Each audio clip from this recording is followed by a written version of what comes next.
ਸਿੱਖਾਂ ਵੱਲੋਂ ਵਿਦੇਸ਼ਾਂ ਵਿੱਚ ਭਾਰਤੀ ਸਫਾਰਤਖਾਨਿਆਂ ਦੇ ਬਾਹਰ ਪ੍ਰਦਰਸ਼ਨ। ਸਰਦਾਰ ਸਿਮਰਨਜੀਤ ਸਿੰਘ ਮਾਨ ਨੇ ਇੰਡੀਅਨ ਫੌਜ ਵਿੱਚ ਸਿੱਖਾਂ ਲਈ ਬਣਾਈ ਗਈ ਭੈਰਵ ਬਟਾਲੀਅਨ ਨੂੰ ਲੈ ਕੇ ਦਿੱਤੀ ਕਰੜੀ ਪ੍ਰਤੀਕਿਰਿਆ। ਤਰਨਤਾਰਨ ਦਾ ਸਿੱਖ ਨੌਜਵਾਨ ਕੈਨੇਡਾ ਦੀ ਰਜ਼ਾਇਨਾ ਪੁਲਿਸ ਵਿੱਚ ਹੋਇਆ ਭਰਤੀ।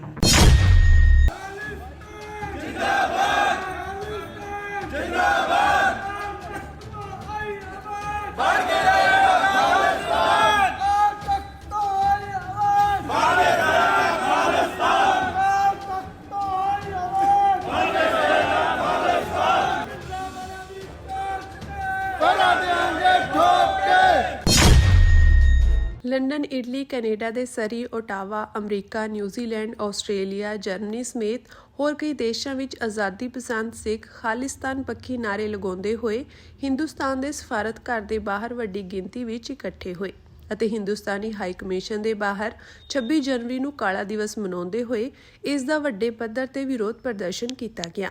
ਸਿੱਖ ਜਥੇਬੰਦੀਆਂ ਹਿੰਦੁਸਤਾਨੀ ਸਰਕਾਰ ਵਿਰੁੱਧ ਵਿਰੋਧ ਪ੍ਰਦਰਸ਼ਨ ਕਰਨ ਲਈ ਇਕੱਠੀਆਂ ਹੋਈਆਂ। ਇਸ ਦੌਰਾਨ ਨਾਅਰੇਬਾਜ਼ੀ ਕਰਦੇ ਹੋਏ ਵੱਖਰੇ ਸਿੱਖ ਰਾਜ ਦੀ ਸਥਾਪਨਾ ਦੀ ਮੰਗ ਵੀ ਕੀਤੀ ਗਈ। ਖਾਲਿਸਤਾਨ ਜਿੰਦਾਬਾਦ, ਖਾਲਿਸਤਾਨ ਜਿੰਦਾਬਾਦ, ਖਾਲਿਸਤਾਨ ਜਿੰਦਾਬਾਦ, ਖਾਲਿਸਤਾਨ ਜਿੰਦਾਬਾਦ,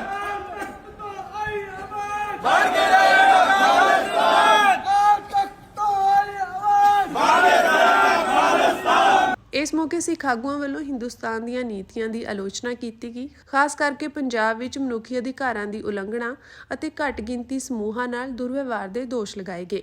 ਖਾਲਿਸਤਾਨ ਦੀ ਮੰਗ ਕਰਦੇ ਸਿੱਖ ਆਗੂਆਂ ਨੇ ਹਿੰਦੁਸਤਾਨ ਦੀ ਮੌਜੂਦਾ ਸਰਕਾਰ ਤੇ ਸਿੱਖ ਆਵਾਜ਼ਾਂ ਨੂੰ ਦਬਾਉਣ ਦਾ ਦੋਸ਼ ਲਗਾਇਆ ਅਤੇ ਅੰਤਰਰਾਸ਼ਟਰੀ ਦਖਲ ਦੀ ਮੰਗ ਕੀਤੀ। ਭਾਈ ਪਰਮਜੀਤ ਸਿੰਘ ਪੰਮਾ, ਜੋ ਕਿ SFJ ਦੇ ਮੈਂਬਰ ਵੀ ਹਨ, ਉਹਨਾਂ ਨੇ ਕਿਹਾ ਕਿ ਸਿੱਖ ਪੰਥ ਅਜੇ ਵੀ 1984 ਦੇ ਸਿੱਖ ਕਤਲੇਆਮ ਦੀਆਂ ਘਟਨਾਵਾਂ ਤੋਂ ਗੁੱਸੇ ਵਿੱਚ ਹੈ। ਦੋਸ਼ੀਆਂ ਨੂੰ ਬਰੀ ਕੀਤਾ ਜਾ ਰਿਹਾ ਅਤੇ ਇਸ ਦਾ ਇੱਕੋ ਇੱਕ ਤਰੀਕਾ ਇੱਕ ਸੁਤੰਤਰ ਸਿੱਖ ਰਾਜ ਦੀ ਸਿਰਜਣਾ ਹੈ। ਕੈਨੇਡਾ ਵਿੱਚ ਹੋਏ ਪ੍ਰਦਰਸ਼ਨ ਵਿੱਚ ਭਾਈ ਗੁਰਪ੍ਰੀਤ ਸਿੰਘ ਤੂਰ, ਭਾਈ ਨਰਿੰਦਰ ਸਿੰਘ ਰੰਧਾਵਾ ਨੇ ਕਿਹਾ ਕਿ ਹਿੰਦੁਸਤਾਨੀ ਸਰਕਾਰ ਲੋਕਤੰਤਰ ਦੇ ਨਾਮ ਹੇਠ ਤਾਨਾਸ਼ਾਹੀ ਸਥਾਪਿਤ ਕਰਨ ਦੀ ਕੋਸ਼ਿਸ਼ ਕਰ ਰਹੀ ਹੈ। ਸਿੱਖ ਕਿਤੇ ਵੀ ਆਪਣੇ ਆਪ ਨੂੰ ਸੁਰੱਖਿਅਤ ਮਹਿਸੂਸ ਨਹੀਂ ਕਰ ਰਹੇ ਹਨ ਅਤੇ ਅਸੀਂ ਆਪਣੇ ਹੱਕ ਚਾਹੁੰਦੇ ਹਾਂ। ਉਹਨਾਂ ਕਿਹਾ ਕਿ ਹਿੰਦੁਸਤਾਨੀ ਸੰਵਿਧਾਨ ਨੂੰ ਅਪਣਾਉਣ ਨਾਲ ਸਿੱਖਾਂ ਨੇ ਆਪਣੀ ਵੱਖਰੀ ਪਛਾਣ ਗਵਾ ਦਿੱਤੀ ਹੈ ਅਤੇ ਉਦੋਂ ਤੋਂ ਹੀ ਸੰਵਿਧਾਨਕ ਗਲਤੀਆਂ ਨੂੰ ਦਰੁਸਤ ਕਰਵਾਉਣ ਲਈ ਸੰਘਰਸ਼ ਕਰ ਰਹੇ ਹਾਂ। ਉਹਨਾਂ ਦੋਸ਼ ਲਗਾਇਆ ਕਿ ਸਿੱਖਾਂ ਦੀ ਵੱਖਰੀ ਪਛਾਣ ਨੂੰ ਧਾਰਾ 25(b)(2) ਅਧੀਨ ਸ਼ਾਮਿਲ ਕੀਤਾ ਜਾ ਰਿਹਾ ਹੈ ਅਤੇ ਸਿੱਖਾਂ ਤੇ ਹਿੰਦੂ ਨਿੱਜੀ ਕਾਨੂੰਨ ਥੋਪੇ ਜਾ ਰਹੇ ਹਨ। ਉਹਨਾਂ ਕਿਹਾ ਕਿ ਇਸ ਦਾ ਉਦੇਸ਼ ਸੰਵਿਧਾਨ ਨੂੰ ਉਲਟਾ ਕੇ ਪੰਜਾਬ ਦੇ ਦਰਿਆਈ ਪਾਣੀਆਂ ਦੀ ਲੁੱਟ, ਸੁਰੱਖਿਆ ਬਲਾਂ ਅਤੇ ਪੁਲਿਸ ਦੀਆਂ ਗੋਲੀਆਂ ਦਾ ਸ਼ਿਕਾਰ ਹੋਏ ਸਿੱਖਾਂ ਨੂੰ ਇਨਸਾਫ ਤੋਂ ਇਨਕਾਰ ਕਰਨ ਅਤੇ ਸਿੱਖ ਨਜ਼ਰਬੰਦਾਂ ਲਈ ਅਸਮਾਨ ਕਾਨੂੰਨਾਂ ਅਤੇ ਨਿਯਮਾਂ ਦਾ ਵਿਰੋਧ ਕਰਨਾ ਵੀ ਹੈ।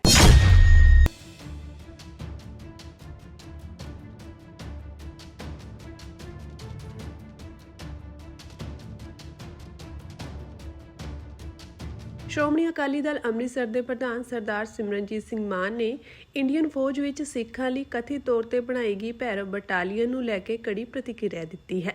ਉਹਨਾਂ ਕਿਹਾ ਕਿ ਇਹ ਕਦਮ ਸਿੱਖ ਰੈਜੀਮੈਂਟ ਦੇ ਫਕਰਨੁਮਾ ਅਤੇ ਕੌਮਾਂਤਰੀ ਪੱਧਰ ਤੇ ਮੰਨੇ ਪ੍ਰਮੰਨੇ ਇਤਿਹਾਸ ਨੂੰ ਮਿਟਾਉਣ ਦੀ ਸਾਜ਼ਿਸ਼ ਦਾ ਹਿੱਸਾ ਹੈ। ਸਰਦਾਰ ਮਾਨ ਨੇ ਦੋਸ਼ ਲਗਾਇਆ ਕਿ ਮੌਜੂਦਾ BJP RSS ਦੀ ਅਗਵਾਈ ਵਾਲੀ ਮੋਦੀ ਸਰਕਾਰ ਸਿੱਖ ਕੌਮ ਦੇ ਇਤਿਹਾਸ ਅਤੇ ਫੌਜ ਵਿੱਚ ਸਿੱਖ ਰੈਜੀਮੈਂਟ ਦੀ ਵਿਸ਼ੇਸ਼ ਪਛਾਣ ਨੂੰ ਖਤਮ ਕਰਨ ਦੀ ਮੰਦਭਾਵਨਾ ਨਾਲ ਕੰਮ ਕਰ ਰਹੀ ਹੈ। ਉਹਨਾਂ ਕਿਹਾ ਕਿ ਰਿਪਬਲਿਕ ਡੇ ਮੌਕੇ ਭੈਰਵ ਬਟਾਲੀਅਨ ਦੀ ਪਰੇਡ ਦਿਖਾ ਕੇ, ਜਿਸ ਵਿੱਚ ਵਰਦੀਆਂ ਅਤੇ ਦਸਤਾਰਾਂ ਉੱਤੇ ਦਾਗਦਾਰ ਨਿਸ਼ਾਨ ਦਰਸਾਏ ਗਏ, ਸਿੱਖਾਂ ਦੀ ਆਨ, ਸ਼ਾਨ ਅਤੇ ਅਣਖ ਨੂੰ ਠੇਸ ਪਹੁੰਚਾਈ ਗਈ ਹੈ। ਸਰਦਾਰ ਮਾਨ ਨੇ ਕਿਹਾ ਕਿ ਇਤਿਹਾਸ ਗਵਾਹ ਹੈ ਕਿ ਦੇਸ਼ ਨੇ ਅੱਜ ਤੱਕ ਕੋਈ ਵੀ ਵੱਡੀ ਜੰਗ ਸਿੱਖ ਰੈਜੀਮੈਂਟ ਦੀ ਬਹਾਦਰੀ, ਸ਼ਹਾਦਤਾਂ ਅਤੇ ਬਲੀਦਾਨਾਂ ਤੋਂ ਬਿਨਾਂ ਨਹੀਂ ਜਿੱਤੀ। ਇਸੇ ਕਾਰਨ ਸਿੱਖ ਰੈਜੀਮੈਂਟ ਨੂੰ ਦੁਨੀਆ ਭਰ ਵਿੱਚ ਬੇਹੱਦ ਸਤਿਕਾਰ ਪ੍ਰਾਪਤ ਹੈ। ਉਹਨਾਂ ਦੋਸ਼ ਲਗਾਇਆ ਕਿ ਸਿੱਖਾਂ ਦੀ ਫੌਜ ਵਿੱਚ ਭਰਤੀ ਪਹਿਲਾਂ ਹੀ 33% ਤੋਂ ਘਟਾ ਕੇ ਲਗਭਗ 2% ਤੱਕ ਲਿਆਂਦੀ ਗਈ, ਉਹ ਵੀ ਪੂਰੀ ਤਰ੍ਹਾਂ ਲਾਗੂ ਨਹੀਂ ਕੀਤੀ ਗਈ। ਹੁਣ ਜਦੋਂ ਸਿੱਖਾਂ ਦੀ ਭਰਤੀ ਦੀ ਲੋੜ ਮਹਿਸੂਸ ਹੋ ਰਹੀ ਹੈ ਤਾਂ ਉਸ ਨੂੰ ਹਿੰਦੂਕਰਨ ਦੇ ਰੂਪ ਵਿੱਚ ਪੇਸ਼ ਕਰਕੇ ਸਿੱਖ ਪਛਾਣ ਨੂੰ ਦਾਗਦਾਰ ਕਰਨ ਦੀ ਕੋਸ਼ਿਸ਼ ਕੀਤੀ ਜਾ ਰਹੀ ਹੈ। ਸਰਦਾਰ ਮਾਨ ਨੇ ਸਪਸ਼ਟ ਕੀਤਾ ਕਿ ਸਿੱਖ ਕੌਮ, ਸਿੱਖ ਜਰਨੈਲ ਅਤੇ ਸਿੱਖ ਫੌਜੀ ਅਜਿਹੇ ਮਨਸੂਬਿਆਂ ਨੂੰ ਕਦੇ ਵੀ ਬਰਦਾਸ਼ਤ ਨਹੀਂ ਕਰਨਗੇ ਅਤੇ ਨਾ ਹੀ ਇਹਨਾਂ ਨੂੰ ਕਾਮਯਾਬ ਹੋਣ ਦਿੱਤਾ ਜਾਵੇਗਾ। ਸ਼੍ਰੋਮਣੀ ਅਕਾਲੀ ਦਲ ਅੰਮ੍ਰਿਤਸਰ ਵੱਲੋਂ ਇਸ ਮਾਮਲੇ ਦੀ ਸਖਤ ਸ਼ਬਦਾਂ ਵਿੱਚ ਨਿੰਦਾ ਕੀਤੀ ਗਈ ਹੈ। ਇਸੇ ਦੌਰਾਨ ਉਹਨਾਂ ਨੇ ਚੌਧਰੀ ਸਰ ਛੋਟੂ ਰਾਮ ਦਾ ਜ਼ਿਕਰ ਕਰਦਿਆਂ ਕਿਹਾ ਕਿ ਭਾਵੇਂ ਉਹ ਹਰਿਆਣਾ ਨਾਲ ਸੰਬੰਧਿਤ ਸਨ, ਪਰ ਉਹਨਾਂ ਦੇ ਮਨ ਵਿੱਚ ਪੰਜਾਬੀਆਂ ਅਤੇ ਸਿੱਖਾਂ ਲਈ ਬੇਹੱਦ ਸਤਿਕਾਰ ਸੀ।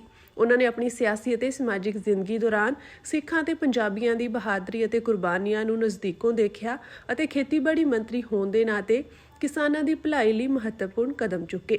ਅੰਤ ਵਿੱਚ ਸਰਦਾਰ ਸਿਮਰਨਜੀਤ ਸਿੰਘ ਮਾਨ ਨੇ ਅਪੀਲ ਕੀਤੀ ਕਿ ਦੇਸ਼ ਦੇ ਕਿਸੇ ਵੀ ਸੂਬੇ ਨਾਲ ਸੰਬੰਧਿਤ ਹੋਣ ਦੇ ਬਾਵਜੂਦ ਉੱਚ ਅਹੁਦਿਆਂ ਤੇ ਬੈਠੇ ਲੋਕਾਂ ਨੂੰ ਪੰਜਾਬੀਆਂ ਅਤੇ ਸਿੱਖ ਕੌਮ ਦੀ ਸਰਬੱਤ ਦੇ ਭਲੇ ਵਾਲੀ ਸੋਚ ਦਾ ਸਤਿਕਾਰ ਕਰਨਾ ਚਾਹੀਦਾ ਹੈ, ਨਾ ਕਿ ਕਿਸੇ ਤਰ੍ਹਾਂ ਦੀ ਨਫ਼ਰਤ ਜਾਂ ਵਿਤਕਰੇ ਨੂੰ ਵਧਾਵਾ ਦੇਣਾ ਚਾਹੀਦਾ ਹੈ।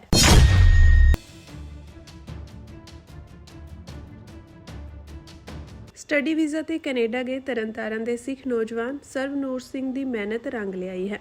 ਸਰਵਨੂਰ ਸਿੰਘ ਕੈਨੇਡਾ ਦੀ ਰਜਾਇਨਾ ਪੁਲਿਸ ਵਿੱਚ ਕਾਂਸਟੇਬਲ ਭਰਤੀ ਹੋ ਗਿਆ। ਸਰਵਨੂਰ ਸਿੰਘ ਨੂੰ ਪੁਲਿਸ ਟ੍ਰੇਨਿੰਗ ਪੂਰੀ ਕਰਨ ਤੋਂ ਬਾਅਦ ਹੁਣ ਬੀਤੇ ਦਿਨ ਡਿਊਟੀ ਤੇ ਤੈਨਾਤ ਕਰ ਦਿੱਤਾ ਗਿਆ ਹੈ। ਜ਼ਿਕਰਯੋਗ ਹੈ ਕਿ ਸਰਵਨੂਰ ਸਿੰਘ ਦੇ ਦਾਦਾ, ਪਿਤਾ ਅਤੇ ਚਾਚਾ ਸਾਰੇ ਪੰਜਾਬ ਪੁਲਿਸ ਦਾ ਹਿੱਸਾ ਹਨ। ਦਾਦਾ ਪ੍ਰਭ ਸਿੰਘ ਸੇਵਾ ਮੁਕਤ ਹੋ ਚੁੱਕੇ ਹਨ, ਜਦਕਿ ਪਿਤਾ ਗੁਰਲਾਲ ਸਿੰਘ ਅਤੇ ਚਾਚਾ ਗੁਰਮੀਤ ਸਿੰਘ ਵੀ ਪੁਲਿਸ ਵਿੱਚ ਨੌਕਰੀ ਕਰ ਰਹੇ ਹਨ। ਸਰਵਨੂਰ ਸਿੰਘ ਦੀ ਇਸ ਉਪਲਬਧੀ ਤੇ ਪਰਿਵਾਰ ਵਿੱਚ ਖੁਸ਼ੀ ਦਾ ਮਾਹੌਲ ਹੈ। ਪਰਿਵਾਰ ਵੱਲੋਂ ਇੱਕ ਦੂਜੇ ਨੂੰ ਵਧਾਈਆਂ ਦੇ ਕੇ ਮੂੰਹ ਮਿੱਠਾ ਕਰਵਾਇਆ ਜਾ ਰਿਹਾ ਹੈ।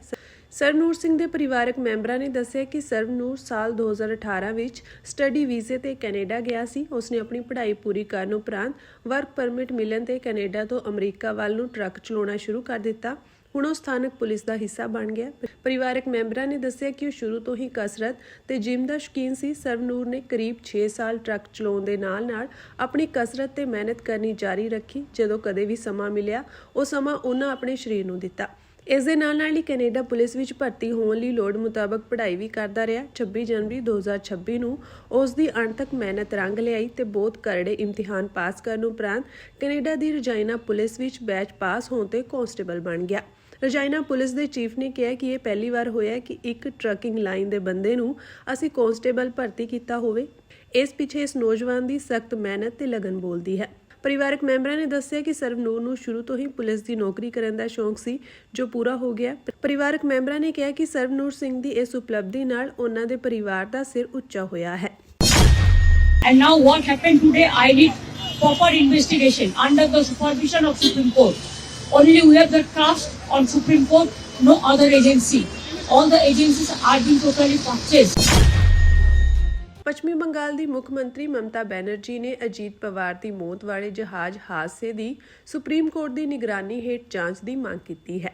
ਉਹਨਾਂ ਨੇ ਦੋਸ਼ ਲਗਾਇਆ ਕਿ ਹੋਰ ਸਾਰੀਆਂ ਏਜੰਸੀਆਂ ਪੂਰੀ ਤਰ੍ਹਾਂ ਇਸ ਸਾਜ਼ਿਸ਼ ਵਿੱਚ ਸ਼ਾਮਿਲ ਸਨ। ਬੈਨਰਜੀ ਨੇ ਕਿਹਾ ਕਿ ਸੱਚਾਈ ਮੌਜੂਦਾ ਵਿਧੀਆਂ ਰਾਹੀਂ ਸਾਹਮਣੇ ਨਹੀਂ ਆਵੇਗੀ ਅਤੇ ਸਿਰਫ ਸੁਪਰੀਮ ਕੋਰਟ ਦੀ ਨਿਗਰਾਨੀ ਹੇਠ ਜਾਂਚ ਹੀ ਭਰੋਸੇਯੋਗ ਹੋਵੇਗੀ। ਉਹਨਾਂ ਕਿਹਾ ਕਿ ਅਸੀਂ ਸਿਰਫ ਸੁਪਰੀਮ ਕੋਰਟ ਤੇ ਭਰੋਸਾ ਕਰਦੇ ਹਾਂ, ਬਾਕੀ ਸਾਰੀਆਂ ਏਜੰਸੀਆਂ ਪੂਰੀ ਤਰ੍ਹਾਂ ਭ੍ਰਿਸ਼ਟ ਹੋ ਗਈਆਂ ਹਨ। ਦੱਸ ਦਈਏ ਕਿ ਮਹਾਰਾਸ਼ਟਰ ਦੇ ਉਪ ਮੁੱਖ ਮੰਤਰੀ ਪਵਾਰ ਅਤੇ 4 ਹੋਰਾਂ ਦੀ ਅੱਜ ਸਵੇਰੇ ਪੁਣੇ ਜ਼ਿਲ੍ਹੇ ਦੇ ਬਾਰਾਮਤੀ ਨੇੜੇ ਇੱਕ ਜਹਾਜ਼ ਹਾਦਸੇ ਵਿੱਚ ਮੌਤ ਹੋ ਗਈ ਹੈ। Much shocked and saddened to hear the message of Ajit Pawar, Deputy Chief Minister. He died today morning in a plane crash. I'm really shocked to see the news. There is no safety and security of the people of this country. Even the political leaders, I do not know what is the fate of the opposition political parties, but he was very much with the ruling party. But before 2 days ago, I came to know that from social network that somebody from other party, they gave a statement that Ajit Pawar is willing to leave the BJP. And now what happened today, I need proper investigation under the supervision of Supreme Court. Only we have the trust on Supreme Court, no other agency.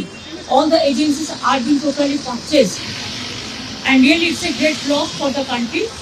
Maybe he's from the opposition. Now he's from the opposition. But tomorrow he's supposed to join the original force of their party. My condolences to the family, Maharashtrian people. And also my condolence to the Sharad Pawar ji and Ajit Pawar ji's family.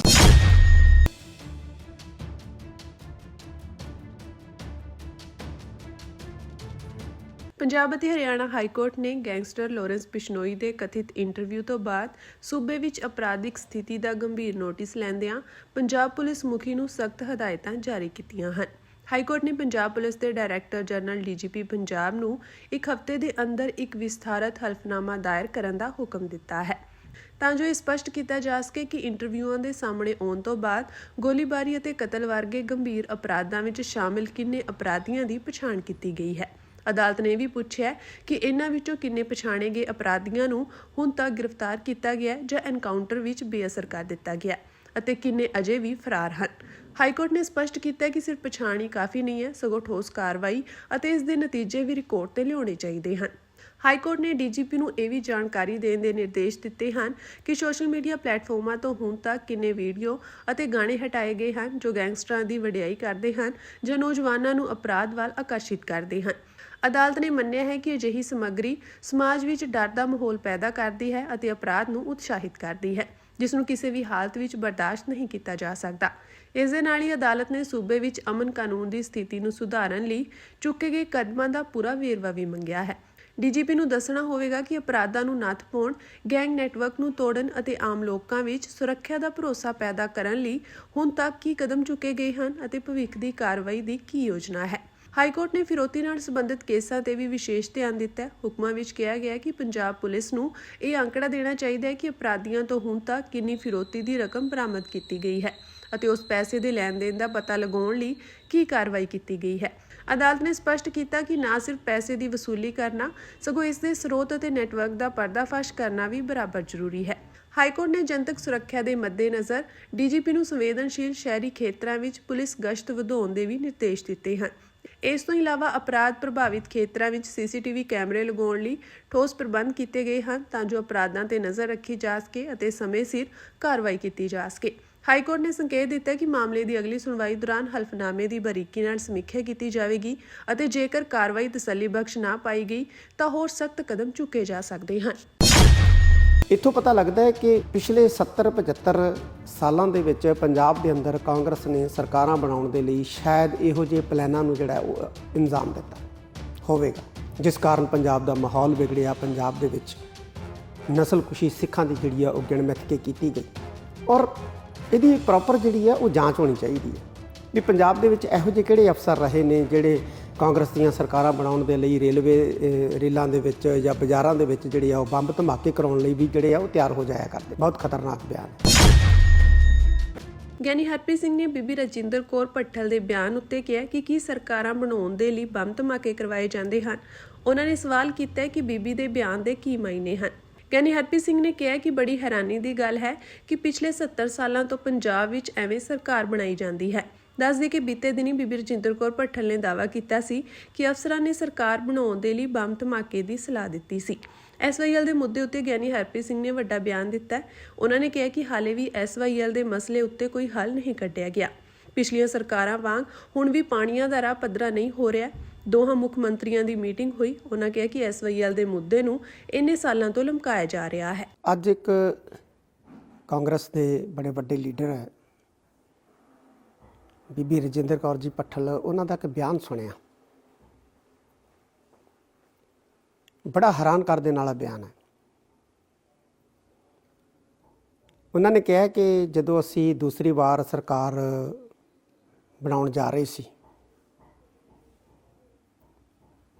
ਤਾਂ ਕੁਝ ਪੰਜਾਬ ਦੇ ਜਾਂ ਪਤਾ ਨਹੀਂ ਕਿਹੜੇ centre ਦੇ ਕੁਝ ਅਫਸਰ ਕਹਿੰਦੇ ਮੇਰੇ ਕੋਲ ਆਏ ਤੇ ਉਹਨਾਂ ਨੇ ਇੱਕ ਪਲਾਨ ਦੱਸਿਆ ਕਿ ਕਿਉਂ ਨਾ ਦਹਿਸ਼ਤ ਫੈਲਾਈ ਜਾਵੇ, 4 ਕੁ ਬੰਬ ਟ੍ਰੇਨਾਂ 'ਚ, 4 ਕੁ ਬੰਬ ਬਾਜ਼ਾਰਾਂ 'ਚ ਅਸੀਂ ਚਲਾ ਦਈਏ, ਦਹਿਸ਼ਤ ਫੈਲ ਜੂਗੀ ਤੇ ਵੋਟਾਂ ਜਿਹੜੀਆਂ ਉਹ ਕਾਂਗਰਸ ਨੂੰ ਪੈ ਜਾਣਗੀਆਂ ਤੇ ਕਾਂਗਰਸ ਦੀ ਸਰਕਾਰ ਆ ਜਾਏਗੀ। ਇਹ ਬਿਆਨ ਕੋਈ ਮਾਮੂਲੀ ਬਿਆਨ ਨਹੀਂ ਹੈ, ਬੜੇ ਅਹਿਮ ਸ਼ੰਕੇ ਤੇ ਕਈ ਰਾਜ, ਕਈ ਭੇਦ ਜਿਹੜੇ ਆ ਇਹ ਬਿਆਨ ਖੋਲ੍ਹਦਾ। ਇੱਥੋਂ ਪਤਾ ਲੱਗਦਾ ਹੈ ਕਿ ਪਿਛਲੇ 70-75 ਸਾਲਾਂ ਦੇ ਵਿੱਚ ਪੰਜਾਬ ਦੇ ਅੰਦਰ ਕਾਂਗਰਸ ਨੇ ਸਰਕਾਰਾਂ ਬਣਾਉਣ ਦੇ ਲਈ ਸ਼ਾਇਦ ਇਹੋ ਜਿਹੇ ਪਲਾਨਾਂ ਨੂੰ ਜਿਹੜਾ ਉਹ ਇੰਜ਼ਾਮ ਦਿੱਤਾ ਹੋਵੇਗਾ,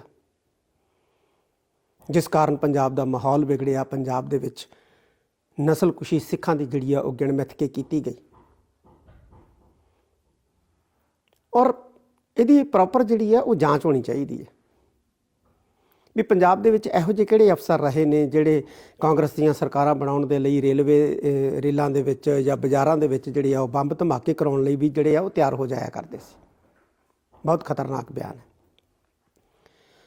ਦੂਜੀ ਗੱਲ, SYL ਦੇ ਮੁੱਦੇ ਦੇ ਉੱਤੇ ਭਗਵੰਤ ਮਾਨ ਤੇ ਹਰਿਆਣੇ ਦੇ ਡਿਪਟੀ CM ਦੀ ਮੀਟਿੰਗ ਹੋਈ ਹੈ ਤੇ ਮੀਟਿੰਗ ਤੋਂ ਬਾਅਦ ਜਿਹੜੀ ਪ੍ਰੈਸ ਕਾਨਫਰੰਸ ਦੇਖੀ ਹੈ ਉਹ ਵੀ ਜਿਹੜੀ ਹੈ ਉਹ ਚਿੰਤਾ ਪੈਦਾ ਕਰਨ ਵਾਲੀ ਹੈ।